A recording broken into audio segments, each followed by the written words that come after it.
lagi nak? Hai, Tika nak buat tutorial tudung yang sangat-sangat simple menggunakan bawal instant lilies dari Exact Clover. Selalu kalau kita pakai tudung kan, Akak nak tutup double chin boleh? Akak, double chin saya besar sangat lah Akak. Ni, nampak ni? Nampak ke double chin Tika? Tak kan? Sebab apa?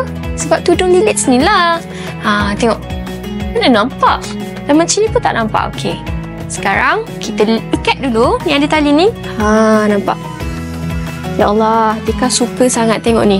Dia punya melekap dekat dahi ni. Cantik, kemas, terus terletak. Lagu pun kita tutup terus. Buang semua double chin yang ada. Yang biasa, letakkan kat depan. Pinkan. Kita ambil yang satu lagi ni. Kita lilit buat di atas macam ni. Dan kita pinkan dekat atas ni. Nampak macam pakai bawal kan? Nampak? Dah siap. Kalau nak kemas lagi, kemas je ikut cita rasa sendiri. Macam mana nak kemaskan lagi. Cantik dah nampak? Double chin tak nampak. Lepas tu dah lekap dekat dahi. Dah kemas semua. Tika suka sangat. Air sejuk. Apa lagi nak?